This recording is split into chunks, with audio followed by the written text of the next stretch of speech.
రేపటి నుంచి తెలంగాణలో పాఠశాలలు ప్రారంభం కానున్నాయి. ఈ క్రమంలోనే నిబంధనలు పాటించిన స్కూల్ బస్సులపై కొరడా జులిపించేందుకు ఆర్డీఏ అధికారులు సిద్ధమయ్యారు.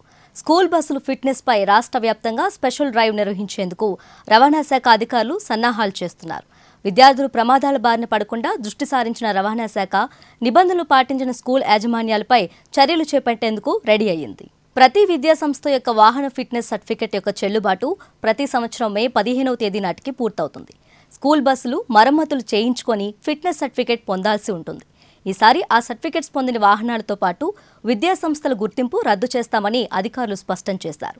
ఫిట్నెస్ లేని స్కూల్ బస్సులు రోడ్డెక్కితే కఠిన చర్యలు తీసుకునేందుకు సిద్ధమయ్యారు. విద్యా సంస్థలకు చెందిన బస్సులకు ఏటా ఫిట్నెస్ తనిఖీలు నిర్వహించాలని, టాక్సీ, బీమా, పొల్యూషన్ పర్మిట్ ఉండాలని రవాణా శాఖ అధికారులు సూచిస్తున్నారు. డ్రైవర్ ఆరోగ్యంగా ఉండాలని, 60 ఏళ్లు మించకూడదన్న నిబంధనతో పాటు డ్రైవర్ వివరాలను ఆర్టీఐ కార్యాలయంలో సంప్రదించాలని, 5 సంవత్సరాల అనుభవం ఉన్నవారిని నియమించుకోవాలని చెబుతున్నారు. ప్రతి బస్సులో ఫిర్యాదు పుస్తకం, ప్రథమ చికిత్స పెట్టే అందుబాటులో ఉంచాలని, అటెండర్ను నియమించాలని సూచించారు.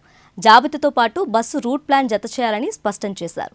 డ్రైవర్ అగ్నిమాపక యంత్రం ఆర్టీఓ నిర్వహించే ఒకరోజు రిఫ్రెషర్ శిక్షణ కోర్సుకు హాజరు కావాల్సి ఉంటుందని తెలిపారు. తెలంగాణలో ప్రైవేట్ విద్యా సంస్థలకు చెందిన బస్సులు 23,824 ఉన్నాయి.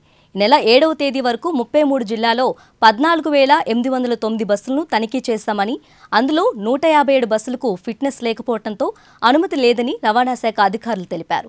కరీంనగర్లో గరిష్టంగా 41 బస్సులు, ఖమ్మంలో 30 బస్సులను నిషేధించారు. ఇంకా 9,015 బస్సులను తనిఖీ చేయాల్సి ఉందని జేటీసీ రమేష్ తెలిపారు.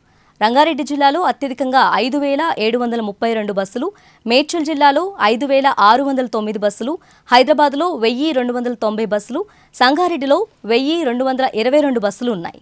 ప్రైవేట్ పాఠశాల యాజమాన్యాలు బస్సుల వివరాలను ఆర్టీఐ కార్యాలయంలో నమోదు చేయడం లేదన్న ఆరోపణలు వినిపిస్తున్నాయి. అధికారులు నిర్వహించే తనిఖీల్లో అనధికారికంగా నడుస్తున్న బస్సుల వివరాలు వెల్లడవుతాయని తెలిపారు. తనిఖీల సమయంలో అధికారులపై రాజకీయ ఒత్తిళ్లు వస్తున్నాయని, దీంతో సక్రమంగా విధులు నిర్వహించలేకపోతున్నామని పలువురు ఆవేదన వ్యక్తం చేస్తున్నారు. 15 ఏళ్లు దాటిన విద్యా సంస్థలకు చెందిన బస్సులను ఎట్టి పరిస్థితుల్లోనూ రోడ్లపై నడపరాదని రవాణా శాఖ స్పష్టం చేసింది. ఫిట్నెస్ లేని బస్సుల్లో విద్యార్థులను తరలిస్తే ఆ బస్సులను సీజ్ చేసి యాజమాన్యంపై చట్టపరమైన చర్యలు తీసుకుంటామన్నారు.